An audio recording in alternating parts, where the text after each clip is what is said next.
Did you know that some planets don't belong to any star system? Imagine worlds born in cosmic nurseries or violently cast out from their homes, now drifting endlessly through the cold, dark expanse of interstellar space.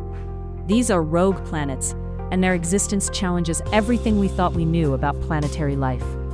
These celestial nomads, also known as free-floating planets, are not gravitationally bound to any star or brown dwarf. They are either planets that formed around a star and were then dramatically ejected during the chaotic early stages of a planetary system's formation.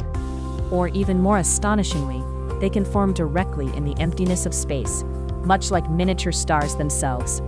And here's where it gets truly mind-blowing. Rogue planets are incredibly abundant.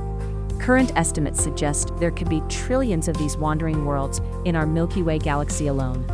Some research indicates they might outnumber stars by as much as 20 to 1, or even up to 100,000 times more if we include smaller, Earth-sized objects. That means for every star you see, there could be dozens of planets roaming free. Despite their cold, starless journey, some rogue planets might surprisingly harbor life. If a rogue planet is large enough and has a thick atmosphere, it could retain internal heat from its formation or radioactive decay, sustaining subsurface liquid water oceans. Much like the icy moons in our own solar system, these hidden oceans could provide the perfect environment for microbial life to thrive, warmed by geothermal vents. So, the next time you gaze at the night sky, remember that beyond the familiar, star-bound planets, there are countless other worlds.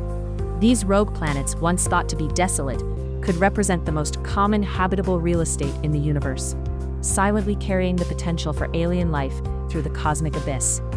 Want to learn more fascinating facts about our incredible universe? Visit Sikho.ai and keep exploring.